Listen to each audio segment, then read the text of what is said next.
తిరిగి స్వాగతం. ఇప్పుడు 9వ తరగతి 9th క్లాస్ మోషన్ని చూద్దాం. ఈ మోషన్ చూసే ముందు ఇంతకుముందు తరగతిలో మీకు డిస్టెన్స్, డిస్ప్లేస్మెంట్, దూరము, అదేవిధంగా స్థానభ్రంశము గురించి చక్కగా వివరించడం జరిగింది. మళ్ళీ ఒక్కసారి వాటిని గుర్తు చేసుకుందాం. ఒకసారి నా ఎక్స్ప్లెనేషన్ని పూర్తిగా విన్న తర్వాత మీరు ఒకసారి ఆ స్లైడ్ని చూద్దాం. మళ్ళీ ఎక్స్ప్లెనేషన్ని కొంచెం జాగ్రత్తగా వినండి. ఆ దూరము అంటే ఏమి లేదు, మనం వాస్తవంగా ప్రయాణించిన మార్గాన్ని దూరము అంటాం. వస్తువు ప్రయాణించిన మార్గం. ఉదాహరణకి మీరు ఇంటి దగ్గర నుంచి సైకిల్ మీద బయలుదేరారు. రోడ్డు ఎన్ని వంపులు తిరిగి ఉంటే అన్ని వంపులు తిరిగి మీరు పాఠశాలకు వస్తారు. ఆ ప్రయాణించిన మార్గం మొత్తాన్ని దూరం అంటాం, అంతే. ఇప్పుడు దీన్ని మనం గమనించినట్టయితే దిశతో సంబంధం లేకుండా వస్తువు వాస్తవంగా ప్రయాణించిన మార్గం. So the path covered by a body without considering direction. So here we are not considering direction. So even though while travelling on a bus also, bus is riding on road is having in different directions. కాబట్టి road ఎన్ని మలుపులు ఉంటే అన్ని మలుపుల్లో తిరుగుతూ ఉంటుంది. ఆ వాస్తవంగా ఉండేటటువంటి మొత్తాన్ని కొలిస్తే వచ్చేదాన్నే దూరము అని అంటారు. మరి దీనికి దిశతో సంబంధం లేదు కాబట్టి దీన్ని మనం ఏమని చెప్తామంటే సాధారణంగా దిశతో సంబంధం లేదు కాబట్టి దీన్ని అదిశ రాశి అంటారు. కేవలం పరిమాణం మాత్రమే, కొలత మాత్రమే ఉంటుంది. 3 కిలోమీటర్లు, 4 కిలోమీటర్లు, 5 కిలోమీటర్లు లేదా 2 కిలోమీటర్లు. అదే దీనికి కొలవడానికి మనకి మీటర్స్, తెలుగులో కూడా మనం మీటర్లు అని చెప్తాం అనమాట. ఎం అనే అక్షరాన్ని వాడతాం మీటర్లు కొలవడానికి. సో డిస్టెన్స్ కానీ డిస్ప్లేస్మెంట్ కానీ సూచించే అక్షరము ఎస్. మరి రెండవది డిస్ప్లేస్మెంట్. ఏంటి డిస్ప్లేస్మెంట్ అంటే స్థానభ్రంశము.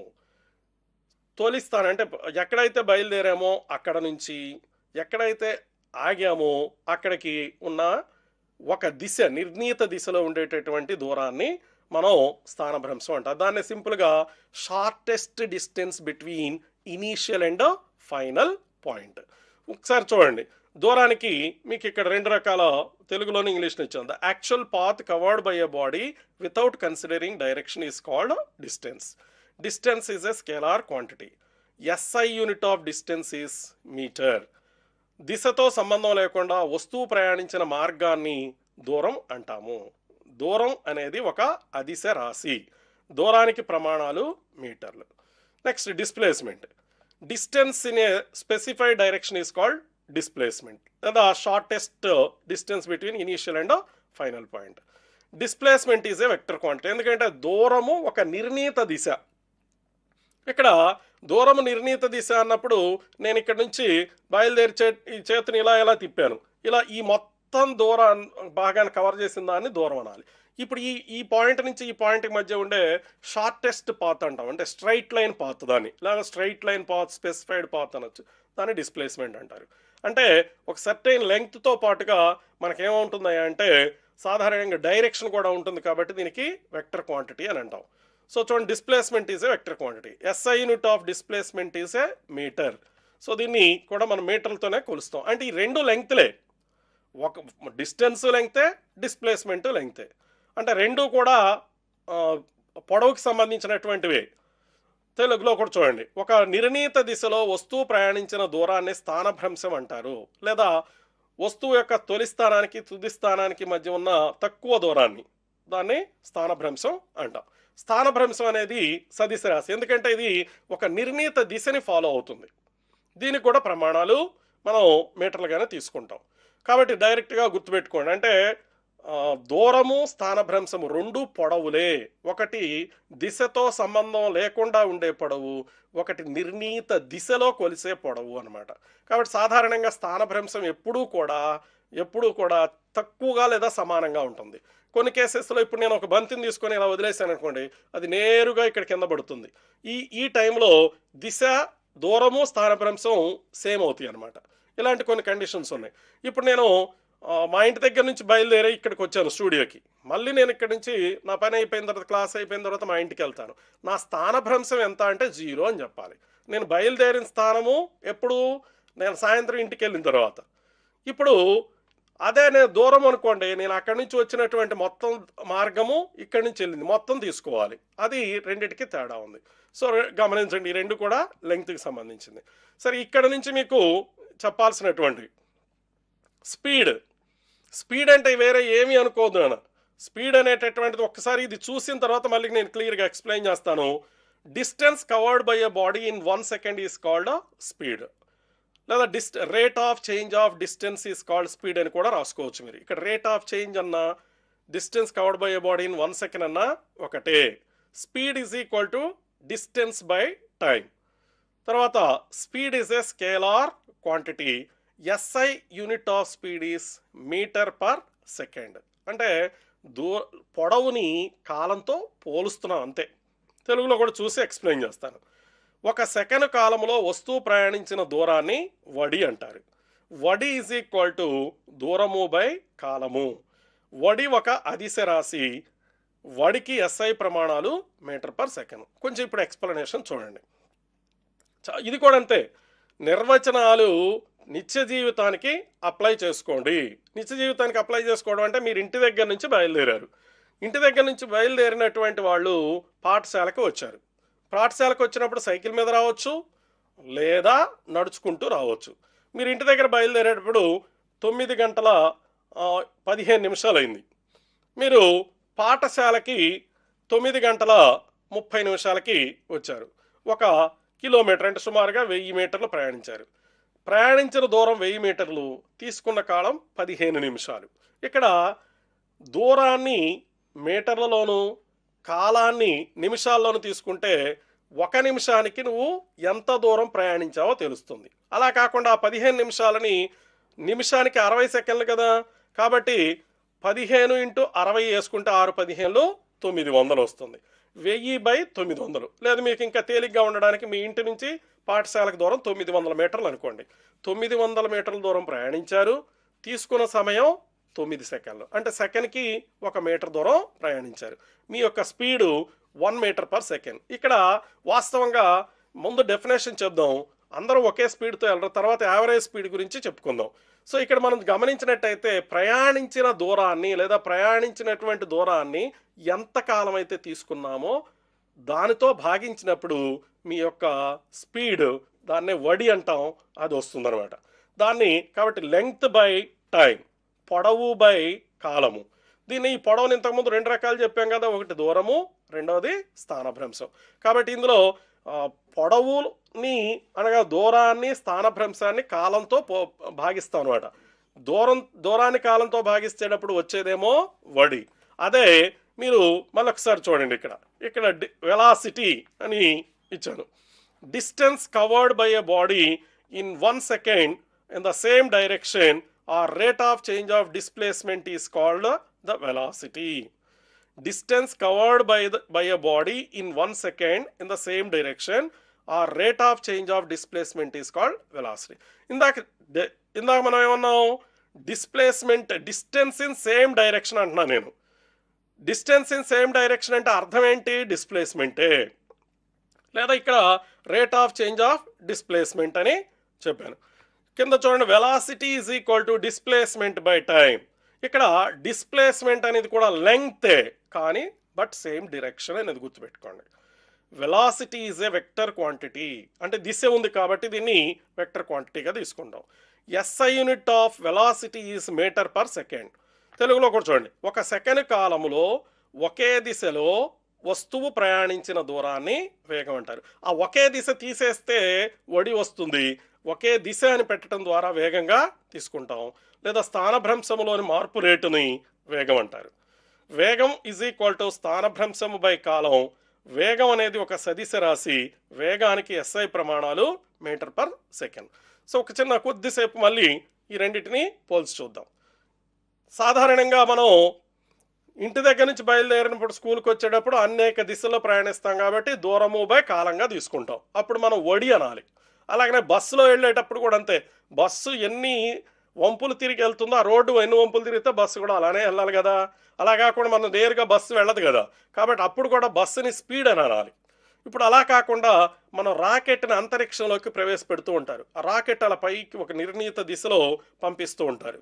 ఇది ఎంత దూరం వెళ్ళింది, ఎంత కాలం తీసుకుంది, కాబట్టి ఆ ప్రయాణించిన దూరానికి దిశ ఉంది కాబట్టి దాన్ని మనం ఏమని తీసుకుంటామంటే సాధారణంగా దాన్ని వేగంగా తీసుకుంటాం. అంటే దిశని దూరంతో కలపటం ద్వారా ఒక వస్తువు ప్రయాణించిన దూరము నిర్ణీత దిశలో గనక తీసుకున్నట్టయితే, దిశని కలిపినట్టయితే దాన్ని మనం ఏమని తీసుకుంటామంటే స్థానభ్రంశం అంటాం. ఆ స్థానభ్రంశాన్ని కాలంతో భాగించినప్పుడు వచ్చేటటువంటిదే వేగము.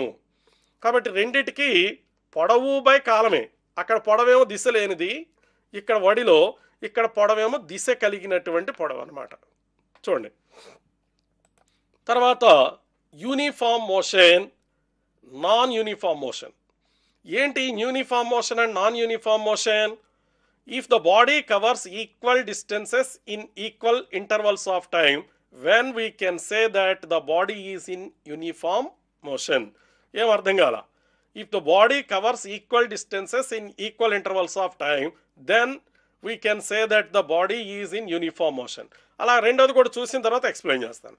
If the body covers unequal distances in equal intervals of time or equal distances in unequal intervals of time, then we can say that the body is non-uniform motion. ఒకసారి జాగ్రత్త చూడండి. ఇప్పుడు మనం గమనిద్దాం, కొన్ని ఉదాహరణలు తీసుకుందాం.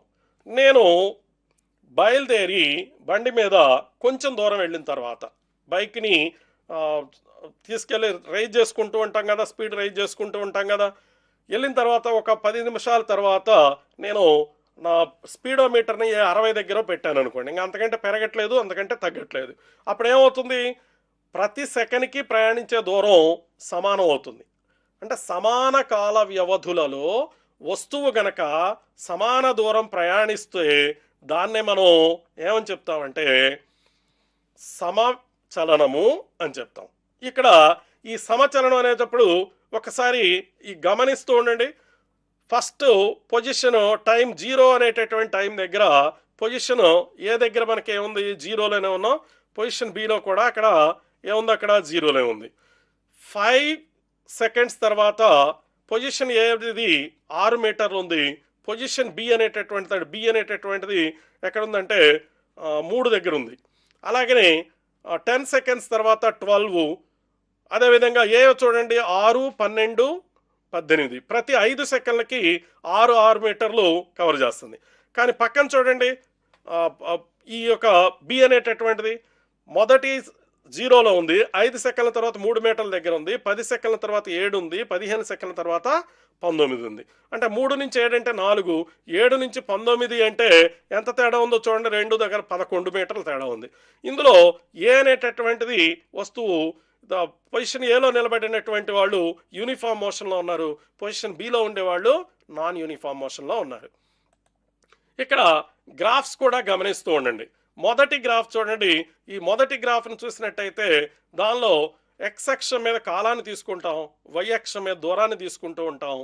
1వ సెకండ్కి 10 మీటర్లు, 2వ సెకండ్కి 20 మీటర్లు, 3వ సెకండ్కి 30 మీటర్లు, 4వ సెకండ్కి 40 మీటర్లు, 5కి 50, 6కి 60. అంటే ప్రతి సెకండ్కి 10 మీటర్ల దూరం ప్రయాణిస్తుంది. అంటే 1వ సెకండ్కి 2వ సెకండ్ మధ్య కూడా అంతే. సమాన కాల వ్యవధులలో ఒక వస్తువు సమాన దూరాలు ప్రయాణిస్తూ ఉంటే దాన్నే సమచలనము, లేదా అది ఒకే దిశలో ఉంటే దాన్ని సమవేగము అని కూడా చెప్పొచ్చు. ఆ బాటంలో ఉండేటటువంటి కర్వ్ను చూడండి, నాన్ యూనిఫామ్ మోషన్. ఈ నాన్ యూనిఫామ్ మోషన్ అనేటటువంటి చూసినట్టయితే కర్వ్ బెండ్ అయి ఉంది. అక్కడ మీరు గీతలు గీసినట్టయితే కొంచెం బెండ్ అయింది, తర్వాత రైజ్ అయింది అనమాట. అంటే సెకండ్కి వేగంలో మార్పు జరుగుతుంది. ఆ పక్కన ఉండేటటువంటి కారు కూడా అంతే. కారు కూడా ప్రతి 4 సెకండ్లు, 8 సెకండ్లు, 12 సెకండ్లప్పుడు ప్రయాణించినటువంటి దూరాన్ని గమనించినట్టయితే అది మీకు యూనిఫామ్లో ఉందా, నాన్ యూనిఫామ్ మోషన్లో ఉందా అనేటటువంటిది చాలా తేలికగా మీరు చెప్పగలుగుతారు. చూడండి, ఇక్కడ తెలుగులో కూడా ఇచ్చాను. వస్తువు సమాన కాల వ్యవధిలో సమాన దూరం ప్రయాణిస్తే దానిని సమచలనం అంటాము. అసమచలనం, ఒక వస్తువు సమాన కాల వ్యవధిలో వేరువేరు దూరాలు ప్రయాణించిన లేదా వేరువేరు కాల వ్యవధిలో సమాన దూరాలు ప్రయాణించిన దాన్ని అసమచలనం అంటారు. ఒక చిన్న ఎగ్జాంపుల్ తీసుకొని దీని మీద క్లియర్గా మీకు అర్థమయ్యేటట్టు చూద్దాం. మనం ఎప్పుడూ కూడా వెహికల్ మీద, ఆటోల మీద కానీ కార్ల మీద కానీ ప్రయాణించేటప్పుడు ఫస్ట్ ఏం జరుగుతుందంటే ఎక్కగానే కారు స్పీడ్ పెంచుకుంటూ పోతూ ఉంటాడమ్మ. అంటే అక్కడ వేగం ఏమైంది? పెరిగింది. వేగం పెరుగుతుంది అంటే ప్రయాణించినటువంటి కాలంలో సమాన కాల వ్యవధుల్లో వేరువేరు దూరాలు ప్రయాణిస్తున్నారని. అదే 40కో 50కో వెళ్ళిందనుకోండి, ఇంకా అది 40 మీదే పెట్టారనుకోండి, సమాన కాల వ్యవధులు ప్రతి 5 నిమిషాల తర్వాత 10 కిలోమీటర్లు వెళ్ళిందనుకోండి, తర్వాత 5 నిమిషాలకే 10 కిలోమీటర్లే. అంటే కాల వ్యవధులు సమానంగా తీసుకున్న కాల వ్యవధుల్లో దూరం కూడా సమానంగానే ప్రయాణిస్తే దాన్ని సమచలనము అని అంటాము. అలా కాకుండా 5 నిమిషాలకి 10 కిలోమీటర్లు, తర్వాత 5 నిమిషాలకి 15 కిలోమీటర్లు, తర్వాత 5 నిమిషాలకి 18-20 కిలోమీటర్లు, తర్వాత 10 కిలోమీటర్లు. ఇప్పుడు ఎవరైనా చేతులు ఎత్తారనుకోండి, బస్కి ఆపుతూ ఉంటారు. అప్పుడు కూడా అదేమవుతుంది అంటే అసమచలనం కింద వస్తుందన్నమాట. వేగం పెరగడం కానీ తగ్గడం కానీ సమవేగాన్ని కానీ ఉంటాయి. ఈ మూడిట్లోంచి మనం చూసినట్టయితే సమచలనం అంటే వేగం పెరగలేదు, వేగం పెరిగినా వేగం తగ్గినా అవి రెండు అసమచలనాలే. Average speed. ఇక్కడ ఎందుకు యావరేజ్ స్పీడ్ ఇవ్వాల్సి వచ్చిందంటే మీకు సాధారణంగా మనం ఇంటి దగ్గర నుంచి బయలుదేరేటప్పుడు అందరం ఒకే స్పీడ్తో రావు. కొంతమంది ఫస్ట్లో స్పీడ్గా వస్తాం, మధ్యలో ఎవరైనా అడ్డొచ్చారనుకోండి, మనం ఏం చేస్తామంటే మొదటి 2-3 నిమిషాలు వేగంగా వస్తాం, ఎవరు అడ్డు లేకపోతే. మధ్యలో ఎవరైనా అడ్డొచ్చారనుకోండి, వ్యక్తులు కానీ జంతువులు కానీ అడ్డొచ్చారనుకోండి, స్పీడ్ తగ్గిపోతూ ఉంటుంది. కాబట్టి కాల వ్యవధులన్నిటినీ T1, T2, T3 గాను, ప్రయాణించిన దూరాలన్నిటినీ S1, S2, S3లుగా తీసుకున్నప్పుడు the ratio of sum of distances to the sum of time intervals, అంటే రేషియో అంటే బై అని ఇక్కడ సరాసరి వడి. కాబట్టి ఎప్పుడూ కూడా ఈ యొక్క వడిని నేరుగా నిర్వచించకుండా సరాసరి వడి, సరాసరి వేగంగా తీసుకుంటాం. దాన్నే సరాసరి వడికి S1 + S2 + S3 T1 + T2 + T3. అంటే మనం ఏం తీసుకున్నాం? దూరాలన్నిటినీ కలిపాము. T1 కాలంలో S1 దూరం ప్రయాణించింది, T2 కాలంలో S2 ప్రయాణించింది, T3 కాలంలో S3 ప్రయాణించింది. అంటే 2 సెకండ్లకి 10 మీటర్లు, 3 సెకండ్లకి 15 మీటర్లు, 5 సెకండ్లకి 20 మీటర్లు. ఆ ప్రయాణించిన దూరాలన్నిటిని పైన కలుపుతాం, కింద కాలాలన్నింటిని కలుపుతాం, భాగిస్తే సరాసరి వడి వస్తుంది అనమాట. ప్రయాణించిన దూరాల మొత్తానికి తీసుకున్న కాలాల మొత్తానికి గల దాన్ని నిష్పత్తినే సరాసరి వడి అంటాం. యాక్సలరేషన్. ఇక్కడ చూడండి, ఒక చిన్న డెఫినేషన్ చెప్పేసి క్లోజ్ చేసుకుందాం. Change in velocity in 1 second is called acceleration. Acceleration is change in velocity by time taken. Acceleration is a vector quantity. Here SI unit of acceleration is metre per second square. So దీన్ని తెలుగులో కూడా ఇక్కడ ఇవ్వడం జరిగింది. ఒకసారి explanation చూసుకొని close చేసుకుందాం. గమనించండి, మనం ఇంతకుముందు నేను బస్ ఎగ్జాంపులే తీసుకుంటాను. బస్సు ఎక్కగానే వేగంగా పెరిగింది అంటే స్పీడ్ ఏమైంది? పెరిగింది. దాన్ని యాక్సలరేటెడ్ మోషన్ అంటే స్పీడ్ చేంజ్ అవుతుంది, వేగం మారుతూ ఉంటుంది. సమవేగం అంటే యాక్సలరేషన్ 0. స్పీడ్ బ్రేక్ వేసారు, ఆపుతున్నారు, వేగం తగ్గింది అనగా అది డిసెలరేటెడ్ మోషన్. అంటే వేగం పెరిగినా వేగం తగ్గినా దాన్ని యాక్సలరేషన్ అంటాం. వేగంలో మార్పు జరుగుతూ ఉంటే. అదే సమవేగం తేలుతుంటే యాక్సలరేషన్ 0 అంటాం. తర్వాత క్లాసుల్లో మనం ఈ యొక్క యాక్సలరేషన్ తర్వాత వచ్చేటటువంటి వాటిని చక్కగా చూద్దాం.